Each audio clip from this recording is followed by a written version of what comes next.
Welcome to ज्ञान सेतु। तो जैसे कि आप जानते हैं, हम लोग लूसेंट के संपूर्ण इतिहास को यहाँ पर पढ़ना शुरू किए थे। इस कड़ी में हमने शुरू किया था अध्याय 20 संगम युग को। पार्ट 1 हम लोगों ने इसका पूरा कंप्लीट कर लिया और आज की लेक्चर पार्ट 2 है। टोटल लेक्चर की बात करते हैं तो 40 नंबर की लेक्चर है। पिछले 39 लेक्चर अगर आप लोगों ने मिस कर दिए हैं तो जा कर के आप प्लेलिस्ट चेक कर सकते हैं, वहाँ पर पूरी प्लेलिस्ट अपडेट कर दी गई है। चलिए हम शुरू करते हैं अपने अध्याय 20 संगम युग के पार्ट 2 लेक्चर को। हाँ जी, तो हम आ चुके अपने लेक्चर की तरफ। यहाँ पर आप जानते हैं हम लोग 17 पेज से शुरू किए थे। हमने पढ़ लिया था, ये पूरा हमने पढ़ लिया था और ये करिकाल, यहाँ से आपको पॉइंट स्टार्ट करना था। चलिए हम शुरू करते हैं। करिकाल ब्राह्मण मतानुयायी था और उसने ब्राह्मण धर्म को राजकीय संरक्षण प्रदान किया और पतिन पालई में करिकाल के जीवन और सैन्य अधिग्रहण को दर्शाया गया है।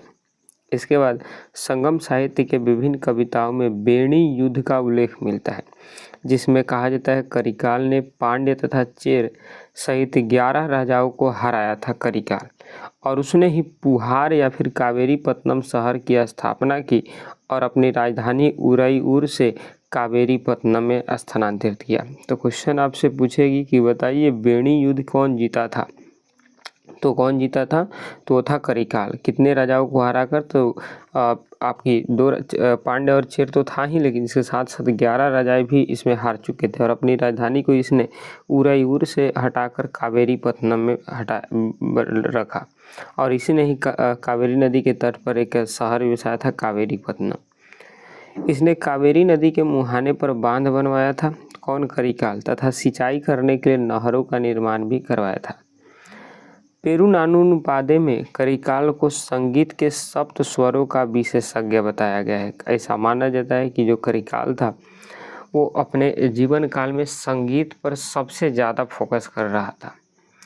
संगम युग का दूसरा राज्य चेरों का था, जो आधुनिक केरल प्रांत में स्थित था और इस राज्य के कुछ प्रमुख राजा हुए, जैसे चेर वंश का जो प्रमुख राजा हुए। कल आपको हम चेर का जो लोकेशन है उसको डिस्कस किए थे।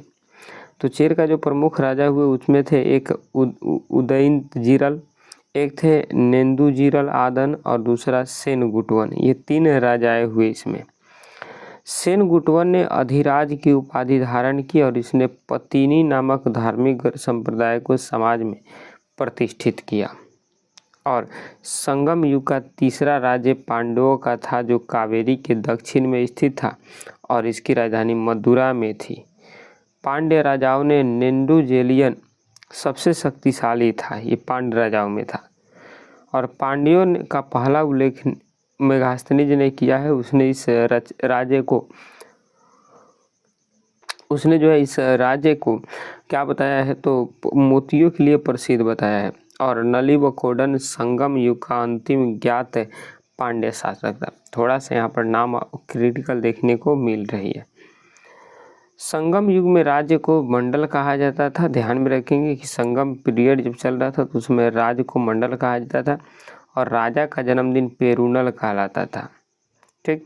संगम युग में मंत्रियों को अमाईचान या अमाईचार कहा जाता था और राजधानी में एक राज्यसभा होती थी जिसे नालवई कहा जाता था। यह राजा के साथ न्याय का कार्य करता था और राजा देश का प्रधान न्यायाधीश तथा सभी प्रकार के मामलों की सुनवाई की अंतिम अदालत होता था। राजा के न्यायालय को मनोरम कहा जाता था, ये भी आप बात ध्यान रखेंगे। तो ये उस समय के जो बहुत सारी मूर्तियाँ हुआ करती थी या फिर बहुत सारी इमारतें हुआ करती थी या फिर बहुत सारे प्रशासनिक के केंद्र हुआ करते थे, उन केंद्रों का नाम अलग अलग था। जैसे राज्य को मंडल कहा जाता था, राजा के जन्मदिन को पेरुनल, उस मंत्री को अमाईचान या अमाईचार कहा जाता था। राजधानी में एक राज्यसभा होती थी जिसे नालबई कहा जाता था। इसके अलावा राजा के न्यायालय को मनोरम कहा जाता था। ठीक, ध्यान में रखेंगे। अब सुनिए, चोरी तथा व्यभिचार के अपराध के लिए मृत्यु दंड दिया जाता था और झूठी गवाही देने पर जीभ काट ली जाती थी इस समय के न्यायालय में। या यदि आप चोरी किए, कोई व्यभिचार किए, तो उस कंडीशन में उसको मृत्यु दंड दिया जाता था और झूठी गवाही देने पर उस गवाही देने वालों की जीभ काट ली जाती थी। भूमि कर नकद तथा अनाज दोनों रूपों में अदा किया जाता था। संभवतः या उपज का छठा भाग होता था, यानी जो भूमि कर वो लोग देते थे वो 1/6 यानी 1/6 हुआ करते थे। किंतु कभी कभी इसे बढ़ाया भी जाता था। व्यापारियों से सीमा शुल्क एवं चुंगी वसूल की जाती थी। तो इन सब तरह की करें जो है व्यापारियों से या फिर अन्य लोगों से वसूला जाता था। इसके बाद सेना के सेनापति को एनआरडी की उपाधि दी जाती थी। सेना के अग्र टुकड़ी को तुस्सी तथा पिछले टुकड़ी को कुले कहा जाता था। और सेना में बेलाल यानी जो धनी कृषक भी भर्ती किए जाते थे। किसमें? तो इस संगम युग में सेना चतुरंगिनी होती थी, जिसमें अश्व, गज, रथ तथा पैदल सिपाही सम्मिलित थे। इसके बाद युद्ध भूमि में वीर गति नगाड़ा एवं शंख बजाकर सैनिकों को बुलाया जाता था और युद्ध भूमि में वीर गति पाने वाले सैनिकों के सम्मान में पत्थर की मूर्ति बनवाई जाती थी। इस प्रकार की मूर्तियों को नड्डूकल या वीरकल कहते थे। यानी सेना में चतुरंगी सेनाएं हुआ करती थी। इसमें अश्व पर भी, घोड़ा सैनिक भी, हाथी सैनिक भी, रथा सैनिक भी और पैदल सैनिक भी। और इन सैनिकों को बुलाने के लिए नगाड़ा और शंख बजाया जाता था। इसके बाद युद्ध में जो सैनिक वीरगति प्राप्त हो जाते थे उनके लिए एक बड़ा बड़ा मूर्ति बनवाई जाती थी और उस मूर्ति को नड्डूकल या वीरकल कहते थे। युद्ध में पराजित राजा का आमरण अनशन कर अनुष्ठानिक मृत्यु वरण करने की प्रथा को संगम कविताओं में वट किरुतल कहा गया है। ध्यान में रखें कि युद्ध में जो राजा पराजित हो गए तो उनको आमरण अनशन करके उनका अनुष्ठानिक मृत्यु वरण करने की प्रथा कराई जाती थी। यहाँ पर राजा अपने आवास की रक्षा के लिए सशस्त्र महिलाओं को तैनात करता था और युद्ध में बंदी स्त्रियों को दासी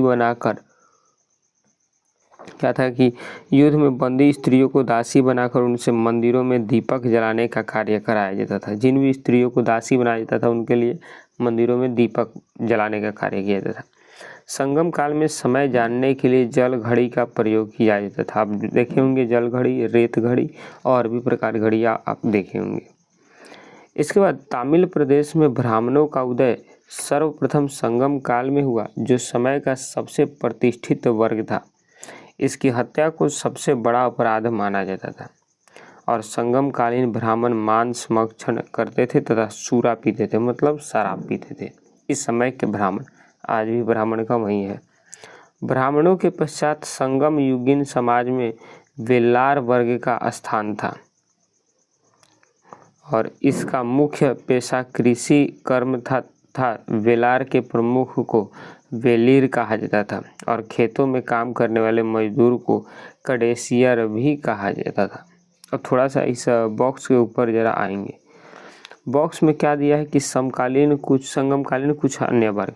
जैसे इस समय एक पुलैयन वर्ग हुआ करता था। पुलैयन वर्ग का क्या रेखा था? तो दस्तकारों का एक यह वर्ग था जो रस्सी एवं पशु चर्म की सहायता से चारपाई एवं चटाई बनाने का कार्य करते थे। तो इस समय जो भी काश्तकार, जो भी किसान इस तरह का कार्य करते थे, चारपाई बनाना, चटाई बनाना, तो उन्हीं को एक अलग वर्ग में रखा गया और उस वर्ग का नाम था पुलैयन वर्ग। इसके बाद एनियर शिकारियों की एक जाति हुआ करती थी और तो अब मलबर ये लूटपाट करने वाली एक जाति हुआ करती थी।